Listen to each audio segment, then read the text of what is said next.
May 2023, Anfield.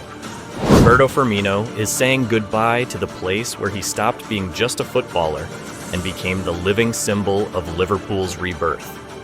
8 years in red. He won everything. From that long-awaited Premier League title to the Champions League trophy in Madrid. He became the first Brazilian in history to score 50 Premier League goals.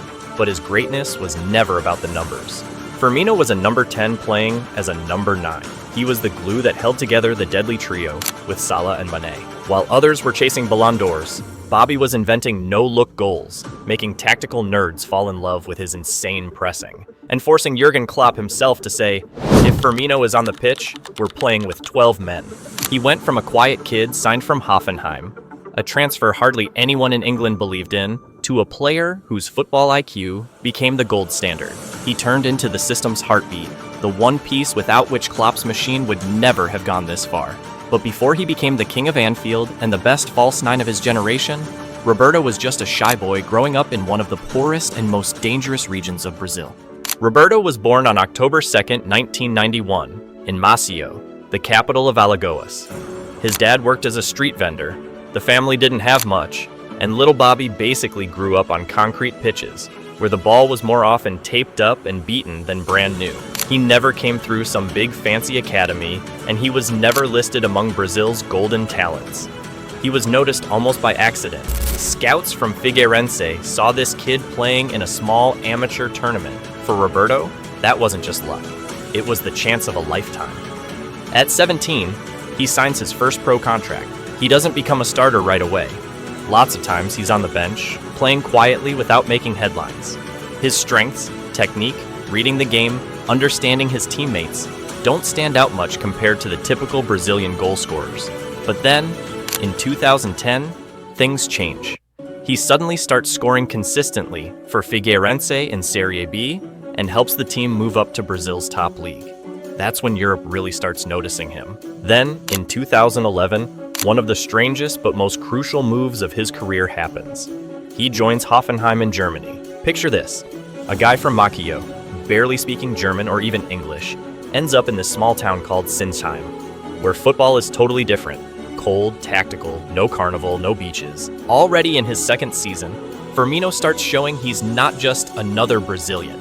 He's playing as a number 10, a false 9, dropping deep, creating chances, scoring important goals. In the 2013-14 season, he scores 16 goals in the Bundesliga. His first call-up to the Brazilian national team comes in November 2014, when he makes his debut for the Seleção in a friendly against Turkey. And just 6 days later, he scores his first goal for the national team in a game against Austria. He later said with a smile that he barely slept for weeks after that because it meant so much to him. In the summer of 2015, Liverpool signs Firmino for a Bundesliga record fee of around 41 million euros, and nobody yet had any idea what kind of era this would kick off. He starts playing under Brendan Rodgers. He's all over the place, sometimes just behind the striker, sometimes in midfield. But everything changes in the fall when Jurgen Klopp takes over at Liverpool. On November 21st, Liverpool smashes Manchester City 4-1, and Firmino scores in the den of the future champions. In January, there's a big, high-stakes match against Arsenal.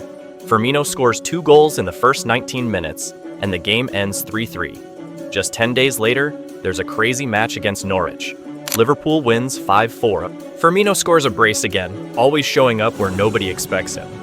In the spring, there's another match against City. Liverpool wins 3-0, and Firmino scores once more. On March 10th, it's the Europa League, a game against Manchester United, and Roberto puts the ball in the net against a fierce rival. It's his only goal in European competition that season, but maybe the most important one. All in all, he finishes the season with 11 goals. The 2016-17 season was kind of a test for him. Could he become a Liverpool leader under Klopp with his intense pressing and high expectations? On August 23rd, in a cup match against Burton Albion, Firmino scores his first goal of the season. Then came a home game against Leicester, where he scores 2 goals and fires up the whole of Anfield. With Mane and Coutinho, Firmino starts to feel like part of an attacking symphony. Everyone knew their role. But even when the lineup changed, because of injuries or tactical tweaks, Firmino never complained. He just played wherever he was asked, no matter how tough it was.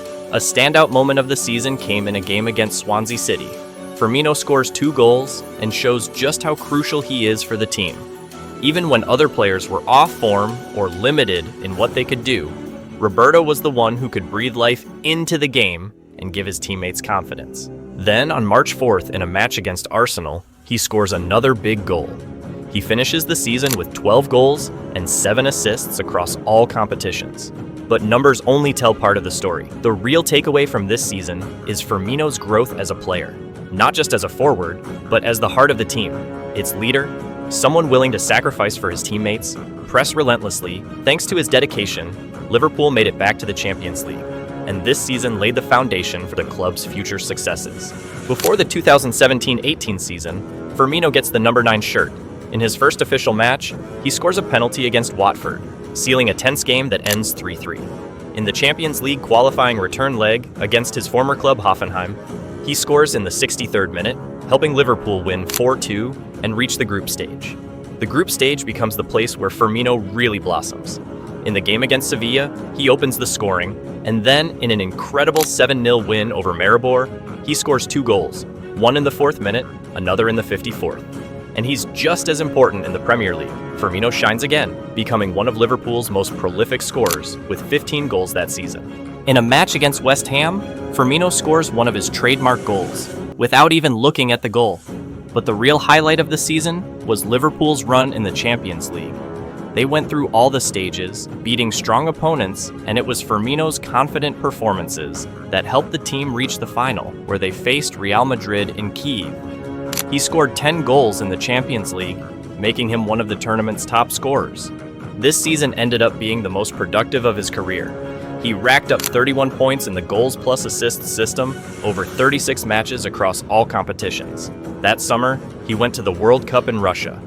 Firmino started in the lineup. Every match was a test, but the quarterfinal against Belgium was one of the toughest moments. Brazil lost 2-1 and was knocked out. Firmino openly said it was a painful blow for the whole team, because Brazil always goes there aiming to fight for the trophy. At the start of the 2018-19 season, in a match against Leicester, he scores a header to put the team ahead. In the group stage against PSG, Firmino comes off the bench and nets the winning goal in the last minute. Then there's that December evening against Arsenal, where he scores a hat-trick in a 5-1 demolition.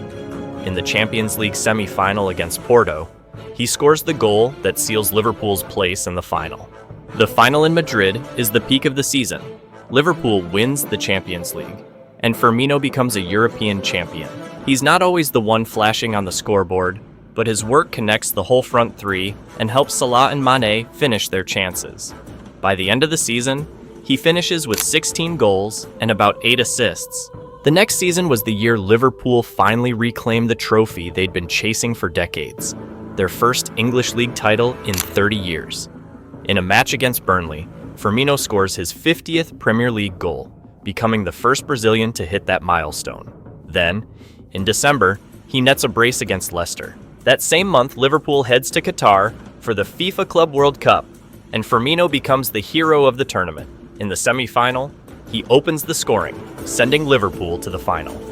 In the decisive match against Brazilian side Flamengo, he scores the winning goal in extra time, giving Liverpool their first ever Club World Cup title.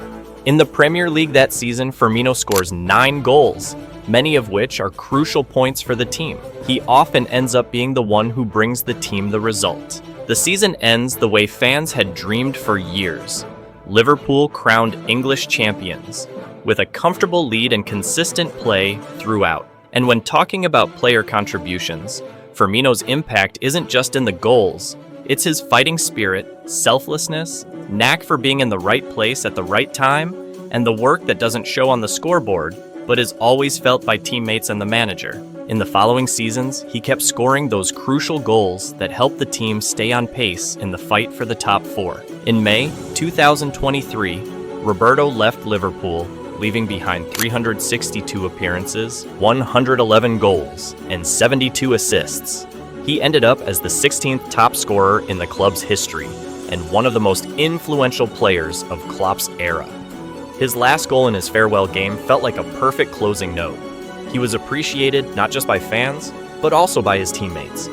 Trent Alexander-Arnold called him a one-of-a-kind player who gets everything right, while Virgil van Dijk said Firmino was one of the most valuable players he's ever played with. Klopp himself talked about him as the glue of the team, saying his value goes far beyond the numbers on a stat sheet because he makes the whole team play as one, not just as a figure on the pitch. Instead of looking for a new challenge in Europe, he makes an unusual choice, moving to Al Ahly in Saudi Arabia as a free agent, signing a 3-year contract. In August 2023, in his debut match for Al Ahly, he scores a hat-trick against Al Hazem. In 2025, he becomes part of the club's history, helping Al Ahly win the AFC Elite Champions League, the club's first major title on the Asian stage. This is no longer just a new football experience, it's international recognition on another continent. Later in 2025, Roberto makes another move, joining Qatar's Al Sadd, where he signs a 2-year contract, continuing his career in the Middle East. Looking at Firmino's story at Liverpool and then in Saudi Arabia, it's not just the story of a player scoring goals and winning trophies. It's the story of a guy who stayed true to the game, who never shied away from challenges, who knew exactly his role in the team, and always worked for the win, not just for personal stats. He had a knack for finding his place where it seemed everything had already been done, whether at Anfield or in his new home in Jeddah. And even now, as he continues his career in Qatar, his journey remains a lesson for young footballers. Hard work, character, and love for the game matter more than any doubts about where to go next.